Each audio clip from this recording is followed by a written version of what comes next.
اس کی شکل و صورت تھی، اس کی وضع قطع تھی، اس کا جو رنگ ڈھنگ تھا، اس سے یہ ڈیبیٹ کم اور مقالہ پیش کرنا کہہ سکتے ہیں یہ زیادہ تھا۔ ڈیبیٹ میں یقینی طور پر آپ کچھ اہم پوائنٹ لکھ کر اور اس کا سہارا لے سکتے ہیں، اس کی اجازت ہے، لیکن ڈیبیٹ کا مطلب یہ نہیں ہے کہ اب آپ مقالہ لکھ کے چار پڑھنے ہاتھ میں لیے وہاں کھڑے ہو کر پڑھیں اور آپ پڑھیں پھر وہ پڑھیں پھر وہ پڑھیں اور وہ پڑھ بھی نہ پائیں اور سب، تو یہ ڈیبیٹ نہیں ہے۔ ڈیبیٹ کا مطلب یہ ہے کہ آپ کے اندر برجستگی ہو، کم سے کم اگر کچھ کاغذ کا سہارا بھی لینا ہے تو وہ کاغذ آپ کا ڈائس کے جو اس پر اس طرح سے رکھیں کہ لوگ سمجھ نہ پائیں کہ آپ کاغذ کا سہارا لے رہے ہیں، ہلکی نگاہیں ترچھی کر کے نیچے کر کے اس پر آپ نظر ڈال لیں اور اس انداز سے اپنی بات کہیں کہ آپ برجستہ جواب دے رہے ہیں۔ کہیں کبھی رنگ اچھا رنگ دکھا، بعض طلبہ نے بہت مناسب انداز سے بات پیش کی اور پورا اچھا ڈیبیٹ کا جو انداز تھا وہ دیکھنے کو ملا، بہت خوشی ہوئی، لیکن جو ایک عمومی جو انداز تھا وہ لگتا تھا کہ وہ سب کاغذ لکھ کے لائے ہیں سب وہ مقالہ پیش کرنے کے لیے اور وہ اپنا کھڑے ہو گئے وہ پیش کر رہے ہیں وہ پیش کر رہے ہیں پیش کر رہے ہیں، تو یہ مزہ کرکرا ہو گیا۔ اس سے مزہ تو وہ ڈیبیٹ کا تھا کہ آپ کو جو بات کہنی ہے آپ اس کو چاہے عبارتوں کو چاہے یاد کر لیں، چاہے ان کو پوائنٹ لکھ لیں کہ یہ بات ہم کو کہنی ہے، اس طرح سے کہنا ہے، اور حوالے جیسے ہیں ان کو اپنے اشارے دل میں لکھ لیے، تو یہ جو ہے اس طرح سے بات پیش کی جاتی ہے، مقالہ نہیں پڑھا جاتا ہے، اور اگر یاد بھی کیا ہے تو اس کو برجستگی کے انداز میں بات کہنی ہے، اس انداز سے بات کہنی ہے کہ جو مد مقابل نے جو بات کہی ہے ہم اس کا جواب دے رہے ہیں، جیسے بعض لڑکوں نے کیا پیش کیا ایسا کہ مد مقابل کا جواب دیا، اور بعض ایسے تھے جو لکھ کے لائے تھے اور وہ پڑھ کے سنا دے رہے ہیں، تو دونوں میں کافی فرق تھا۔ اب آئندہ مجھے امید ہے کہ آپ ذرا سا اس میں تھوڑی سی اور جدت پیدا کریں گے، اس میں اور خوبصورتی پیدا کریں، اور چھوٹے چھوٹے بہت لمبے مضامین تک، یہ تو خیر مقابلہ تھا، لیکن چھوٹی چھوٹی موضوعات پر یہ بحث کی جاتی ہے، مثلا جو ہے پانی کی طاقت مضبوط ہے زیادہ یا ہوا کی طاقت؟ اب پانی جو ہے انسان کے لیے، انسانی زندگی کے لیے ضرورت ہے کہ نہیں ہے؟ چھوٹی چھوٹی ایسی چیزیں جس میں آپ برجستے اپنے خیالات سے بغیر مطالعے کے بھی آپ اپنی بات کہہ سکیں، شروعات یہاں سے کی جاتی ہے، پھر جب آپ کو بولنے میں برجستگی آپ کے اندر آ جائے گی تب پھر آپ موضوعات کو مشکل کر سکتے ہیں اور اس کے لیے مواد کتابوں سے حاصل کر سکتے ہیں، اور پھر ان کو ان کے اشاریے نوٹس تیار کر کے اور اس کے بعد آپ آئیے اور جہاں جیسا موقع ہو وہاں سے نوٹ اٹھائیے، ان کو حوالہ لیجئے اور اپنی بات کہیے، لیکن بالکل یہ کاغذ ہاتھ میں لے کر یہ ایسے ہی ہے جیسے امتحان حال میں کوئی لڑکا کتاب کاغذ پرچہ لے کر بیٹھے، بالکل اسی وہی والی مثال ہے یہ۔ تو اس کو تھوڑا سا اس کو اور سنبھالیے، انشاءاللہ اور اچھا ہو جائے گا، اور یہ ڈیبیٹ جو ہے بہت ایک فن، یہ ایک فن ہے، ایسا نہیں ہے کہ آپ لوگ جس طرح آپ نے کہہ دیا انہوں نے کچھ کہہ دیا اور آپ کہہ رہے ہیں تو انہوں نے کوئی بات کہی آپ اپنی طرف اڑائے ہوئے ہیں، انہوں نے دوسری بات کہی وہ آپ ادھر دوسری طرف اڑائے ہوئے ہیں، یہ نہیں، ڈیبیٹ ٹو دا پوائنٹ بات ہوتی ہے، اسی لیے جو بڑے بڑے صحافی ہیں، بڑے بڑے لیڈر ہیں، وہ اس کے بڑے ماہر ہوتے ہیں، اور وہ کہاں سے بات کو اٹھائیں، کہاں سے چوٹ کریں، کہاں سے دلیل دیں اور کہاں سے خاموش ہو جائیں، اس میں خاص طور سے ضبط نفس کا بڑا دخل ہوتا ہے کہ آپ جو ہے کہیں سے جذباتی نہ ہو، کہیں سے جذباتی وہ کہہ کے چلیں گے، آپ اشارے کے نئے میں زبان کی شرافت کو قائم رکھتے ہوئے آپ بہت چوٹ کریں ان پر اس طرح سے کہ وہ بے ادبی اور بدسلیقگی اور اس میں نہ آنے پاوے آپ کی بات، یہ بہت بنیادی ضرورت ہے۔ تو بعض طلبہ بات کہہ رہے تھے اس میں اشارے کے نئے میں چوٹ بھی کر رہے تھے، لیکن یہ چوٹ جو ہے بہت محدود ہونی چاہیے، بعض یہ بات اگر بڑھ گئی تو مخالف جو ہے وہ دیکھنے میں آتا ہے کہ باقاعدہ ٹیلی ویژن کے ڈیبیٹ ہو رہے ہیں وہاں پر باتیں پائی شروع ہو جاتی ہے، تو یہ چیز نہیں ہونی چاہیے۔ ہمارا جو ہے طریقہ ہمارا وہ تحمل نفس کا، برداشت کے ساتھ دلائل سے ماریے، زبان سے ماریے، دلائل سے ماریے، اور یہ اس ڈیبیٹ کا خاص طریقہ ہوتا ہے کہ آپ دلیل کے اچھی دلیلیں دیں، مخالف کو کلیئر کرنے کے لیے اس کی بات کو اس طرح سے آپ جو ہے ہوا میں اڑا دیں کہ وہ سوچتا رہ گیا کہ اب میں اس کا کیا جواب دوں. تو یہ ہنر ہے سیکھنے سے. دھیرے دھیرے جب اس طرح کے پروگرام آپ کریں گے تو اس سلیقہ آئے گا. اسی طرح سے دیکھیے جو پہلا پروگرام تھا آپ کا جو مقالہ نگاری کا، وہ بھی ماشاءاللہ اچھا پروگرام تھا اور طلبہ نے اچھی تیاری کی، اچھی پیشکش کی. اور اس میں بھی بس یہ ہے کہ آپ کو مطالعے کا بہت ضروری ہے، چاہے وہ ڈیبیٹ ہو اور چاہے مقالہ نگاری ہو، ان سب چیزوں میں مطالعے کا بڑا دخل ہوتا ہے. جب آدمی گفتگو کرتا ہے تو اس کو سمجھ میں آتا ہے، یا کوئی چیز پیش کرتا ہے کسی موضوع پر، سمجھ میں آتا ہے کہ اس کا مطالعہ کتنا گہرا ہے. آپ نے سرسری ایک کتاب پڑھا تھا میرے یاد، اس میں سے کوئی مضمون لے کے لا کے آپ نے سنا دیا، یا کہیں سے کسی کتاب سے کوئی چیز نوٹ کر لی آپ نے سنا دیا، تو وہ اس میں مزہ نہیں آتا ہے. آپ کو جو مقالے میں ایک بہت اہم چیز ہے مواد، یعنی جو جو باتیں اس کے اندر آپ ڈال رہے ہیں اپنے موضوع پر، وہ باتیں کتنی قیمتی، کتنے اہم باتیں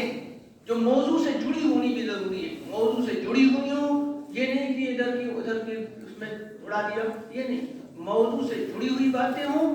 اور ساتھ میں ان باتوں کے مستند حوالے ہوں. حوالے میں بھی یہ خیال رکھیے کہ آپ نہیں کہتے کہ وہ جو ہے وہ محلے میں کوئی پرچہ نکلتا ہے، اس کے پرچے کا حوالہ دے دیں کہ وہ جو ہے فلاں پرچے میں لکھا، خط مشرق میں لکھا ہے. یہ نہیں. مراجع کے لیے ضروری ہے کہ کتابیں مراجع کی. مثال کے طور پر اگر آپ کو کوئی فقہی دلیل دینی ہے، کوئی فتویٰ پوچھے گا، آپ فتویٰ لیجیے دارالفتہ سے، کہیں نہیں دیکھیے گا کہ مفتی صاحب نے لکھا ہو کہ نماز میں جو ہے اگر آدمی کوئی واجب چھوٹ جائے یا فرض میں تاخیر ہو جائے تو سجدہ سہو کرنا واجب ہے. حوالہ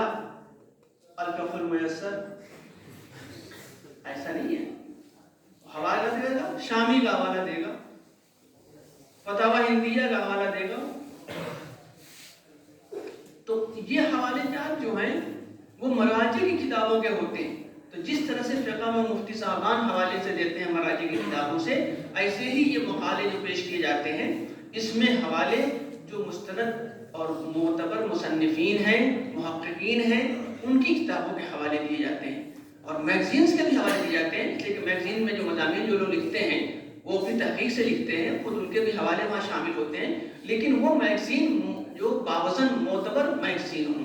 یہ نہیں کہ جو ہاں جہاں سے پرچہ کسی میں دیکھا کوئی اٹھا کے حوالے لکھ دیا، وہ نہیں. یہ اس کا خیال رکھیے کہ حوالے کے لیے مستند کی کتابوں کا حوالہ. اور مطالعے کا ذوق بنائیے،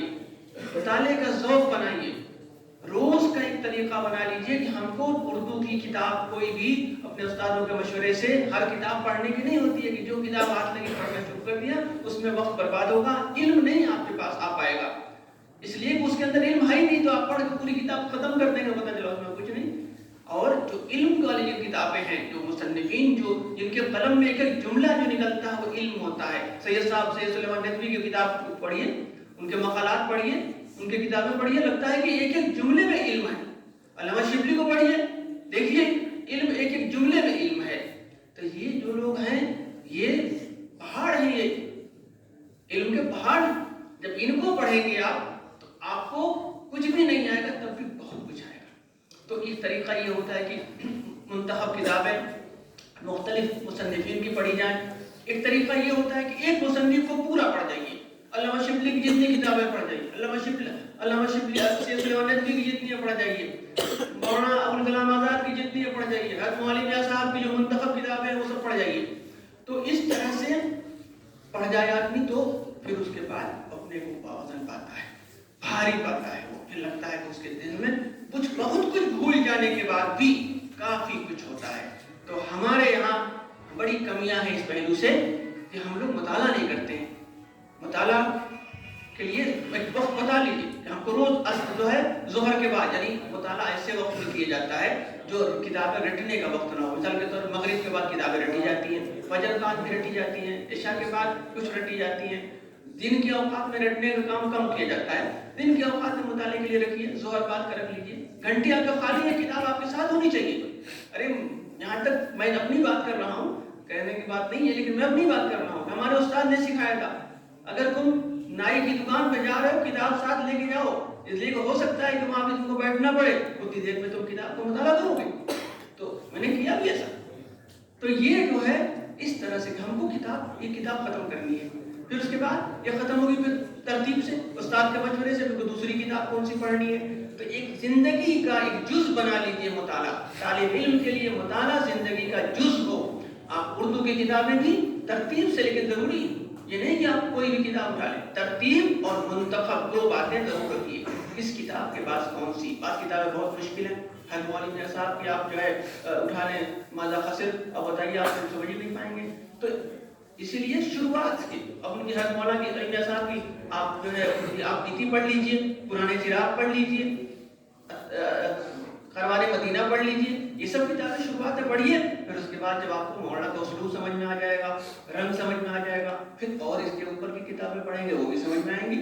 تو اسی طرح سے تمام مصنفین کی کتابیں، منتخب کتابیں آپ پڑھیں اور اس کو اس کے ایک مزاج بنا لیں، عربی کی بھی ایسی رکھیں، اردو کی بھی کریں،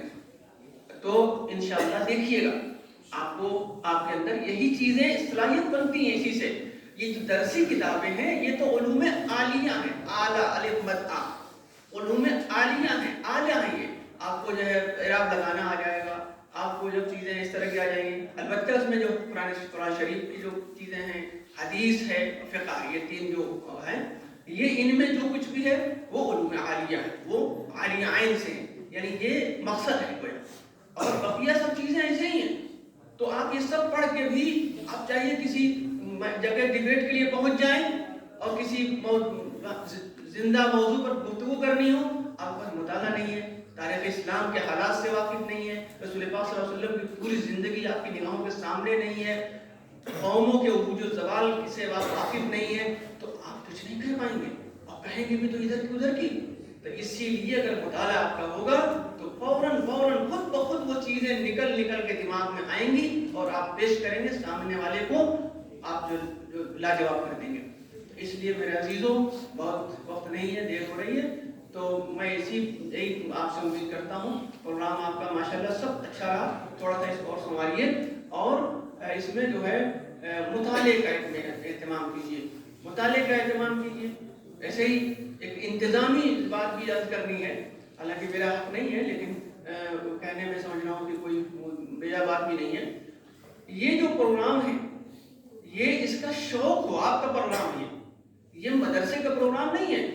یہ بزم جو ہے، چاہے بزم سلیمانی ہو، بزم خطابت ہو یا نعتی ہو، یہ طلبہ کا پروگرام ہے۔ دیکھیے اسی لیے طلبہ اس کو چلا رہے ہیں، اور مدرسے کوئی جلسہ ہوگا تو مدرسے کا استاد چلائے گا، یہ طلبہ جو چلا رہے ہیں طلبہ کا پروگرام ہے۔ اس میں ہر طالب علم کو اپنا شوق اپنا رکھنا چاہیے، چاہے وہ منتظم کی حیثیت سے یا شریک بزم کی حیثیت سے،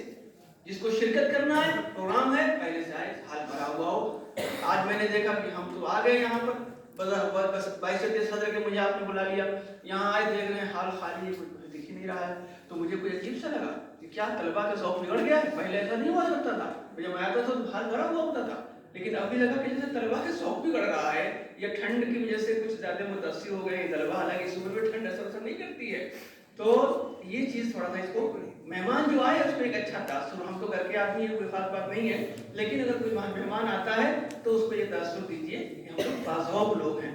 پروگرام میں بیٹھتے ہیں، سلیقے سے بیٹھتے ہیں، بیجا شور ہنگامہ نہیں کرتے، کوئی شعر پڑھا جاتا ہے سمجھتے ہیں، بے سمجھے شور واہ واہی نہیں کرتے، یا یہ سب چیزیں ہیں،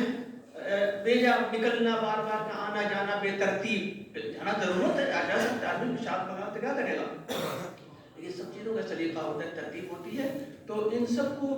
اس کا خیال ملحوظ خاطر رکھیے۔ اور پھر ایک چیز اور عرض کر دوں جلدی کہ عصری تعلیم کی جو بات آئی وہ میں یہ بتانا چاہتا ہوں کہ عصری تعلیم آپ کا مناقشہ اپنی جگہ پر ظاہر ہے، جو لوگ مخالفت میں تھے وہ بھی موافقت میں ہوں گے، ہمارے اساتذہ بیٹھے ہوئے سب کے بچے اسکولوں میں پڑھ رہے ہوں گے، لیکن حقیقت یہ ہے عصری تعلیم میں بڑے فوائد ہیں، عصری تعلیم سے منع نہیں کیا گیا، بس عصری تعلیم کا جو دینے کا جو انداز ہے، مثلا کوئی ایجوکیشن مخلوط تعلیم، یہ تو تعلیم کا حصہ نہیں ہے کہ اس میں لکھا گیا اور اس کے لیے کوئی ایجوکیشن ہونا چاہیے، یہ مخلوط تعلیم ہی دے سکتا ہے۔ جو باتیں اس کے ہیں، تحقیقات ہیں، جو چیزیں اس میں رکھی گئی ہیں، وہ چیزیں جو لوگ پڑھاتے ہیں وہ یقیناً وہ بھی علم ہے۔ الذین یتفکرون فی خلق السماوات والارض ربنا ما خلقت هذا باطلا فقنا عذاب النار۔ آسمان و زمین کی خلقت میں غور کرنا یہ مومنین کی صفات ہے۔ اور ہے کیا؟ ان کا کام ہے سمندر کی تہوں میں غوطے لگا کر اندر کی گہرائیوں میں اتر کر اللہ کی نشانیوں کو پیش کر رہے ہیں کہ دیکھیے سمندر کے تہوں میں مونگے کے پہاڑ ہیں، محقیق ہے، یہ ہے وہ ہے، اللہ کی مخلوق کیسی ہے، سمندر تہوں میں کیسے دیکھیے ڈھونڈ کے نکال کے لا رہے ہیں، آفاق کی وسعتوں میں پرواز کر رہے ہیں، ستاروں پر کمندے ڈال رہے ہیں، چاند پر جا رہے ہیں، مریخ پہ جا رہے ہیں، اور جا کے پتہ کھلا رہے ہیں وہاں پر کیا ہے، وہاں پر یہ ہے اور یہاں یہ ہے، اور ہم یہاں بیٹھے بیٹھے تالی بجا رہے ہیں، ہم نے تو کچھ نہیں کیا، ہم نے تو کوئی کام نہیں کیا۔ ایسا نہیں ہے، ہمارے علماء جو پہلے کے علماء تھے وہاں نصاب ایسا ان کا نظام تھا کہ وہ علم کیمیا بھی حاصل کرتے تھے، وہ جغرافیہ کا بھی علم ان کو پڑھایا جاتا تھا، باقاعدہ پڑھایا جاتا تھا۔ یہ سب اب کیمیا کو کیمسٹ سے کیمیا بنا لیا ہے، جغرافی بنا لیا ہے، جغرافیہ سے سب پرانے ہمارے آبا و اجداد کے سرمایہ ہے جس کو انہوں نے آج اس کو ڈیولپ کر لیا ہے۔ یورپ پہلے ڈارک ایجز کہا جاتا تھا، تاریخ دور تھا یورپ کا، جب ہمارے مسلمان علماء کسی وقت جو ہے وہ بڑھ آگے تھے ان علوم میں، تو وہ بڑے نام ہیں ان کے، تو اس لیے ان کسی اور کا نہیں، یہ میرا ہے جس کو ہم نے گنوا دیا ہے۔ اور اب ہم جو ہے مدرسے میں ہم خالی وہ جو ہے چند کتابوں کو لے کے اور انہیں کو پڑھ کے اپنے کو عالم لکھنے لگتے ہیں، نہ ہمیں اردو آتی ہے، نہ عربی آتی ہے، نہ ہندی آتی ہے، نہ فارسی آتی ہے، کچھ نہیں آتا ہے۔ کبھی آپ اکیلے بیٹھ کر اور کیا آتا ہے؟ کچھ نہیں آتا ہے۔ زبردستی بنے ہیں کہ ہم نادش ملک و ملت ہے، زبردستی کو نادش ملک و ملت ہے، آتا کیا؟ آپ تو کہیں سے کچھ آپ سے تفسیر کی کوئی چیز پوچھ دی جائے، حدیث کے بارے میں کچھ پوچھ دیا جائے، ادب کے بارے میں، ادب تو بالکل کورے ہیں ادب کے بارے میں، نہ اردو ادب سے واقفیت ہے نا۔ ہمارے بچے آپ لوگوں سے کبھی میں نے دیکھا بہت سی تلفظ کی غلطیاں، الفاظ کو آپ فروز اللغات کو حفظ جاں بنائیے، خریدیے، اس میں دیکھیے سب زبر زیر لگا ہوا ہے نا، منظر کشی ہے کہ منظر کشی ہے، اس میں دیکھیے کیا لکھا ہوا ہے، تب اس کو بولیے، یہ نہیں کہ منظر کشی کر دیا اور خود کشی کر دیا، خود کشی کو خود کشی کہہ دیا، بہت چھوٹی چھوٹی غلطیاں ہیں یہ، جو بالکل کہیں مجمع میں آپ بول دیں گے تو لوگ مذاق اڑا دیں گے کہ دیکھیے مولوی صاحب کو اردو نہیں آتی ہے، کیسے کیا کہہ رہے ہیں۔ اس لیے یہ فروز اللغات کو اپنے ساتھ رکھے، ہر طالب علم خریدے، اور جہاں اردو کی چیزیں ایسی آئیں ان کو ایسے ہی بہت اچھی اردو پیش کرنے کے چکر میں وہ تشبیہات غلط کر دیتے ہیں۔ ایک صاحب کہہ رہے تھے کہ انہوں نے جو ہے چراغوں کو اپنے خون جگر سے سینچا، چراغوں کو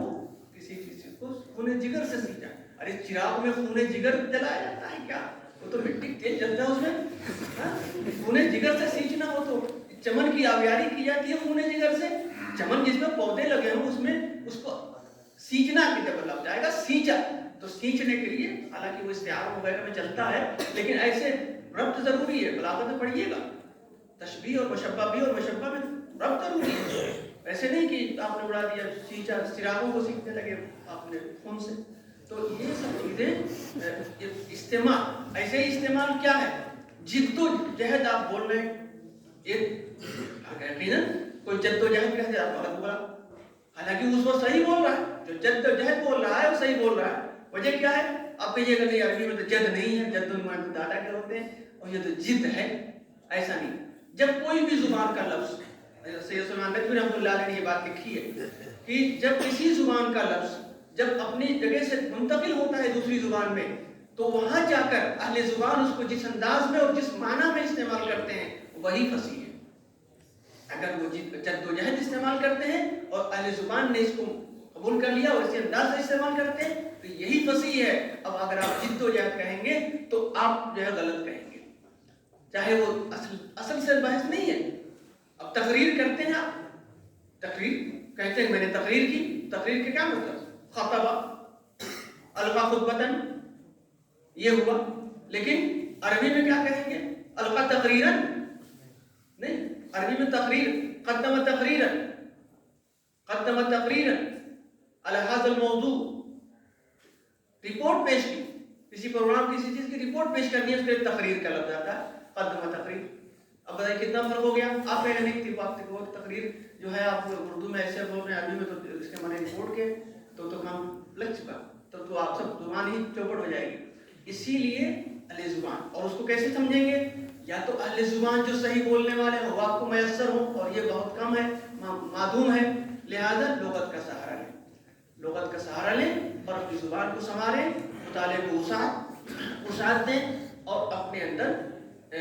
نظم اور ضبط کو قائم کریں. انشاءاللہ آپ مستقبل آپ کا جو ہے روشن ہوگا اور کامیابی قدم چومے گی. وآخر دعوانا الحمدللہ رب العالمین.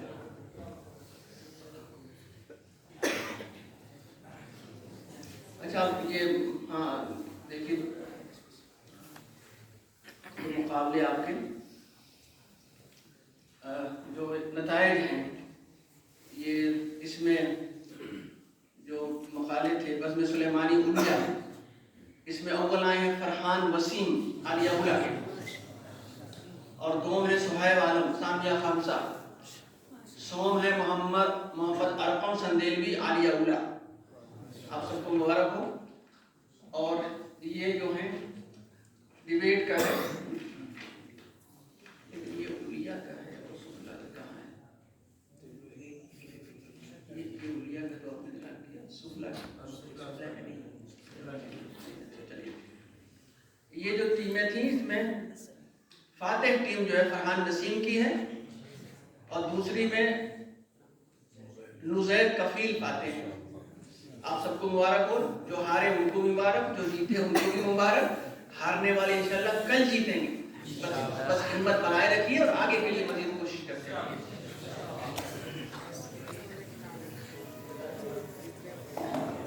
جزاک اللہ. فاتحین کو مبارکباد. صدر محترم نے مختلف زاویوں سے مناقشے کی اصلاح فرمائی اور مقالہ نگاری میں مطالعہ کیا کردار ادا کرتا ہے اس پر دیا پاشی کی. صدر محترم کی گفتگو نے ہمارے اوپر کیا اثر کیا؟ اگر ہم اس کو کسی شعر میں بیان کرنا چاہیں تو آپ کے حال میں جذبہ تیسرے نمبر پر اکبر الہ آبادی کا یہ شعر کافی ہے کہ درفشانی نے تیری قطروں کو دریا کر دیا، درفشانی نے تیری قطروں کو دریا کر دیا، دل کو روشن کر دیا، آنکھوں کو بینا کر دیا. اب آئیے اس شعر کے بعد مزید کچھ کہنے کی چند حاجت نہیں، اس لیے ہم بزم کے اختتام کا اعلان کرتے ہیں. سبحان اللہ.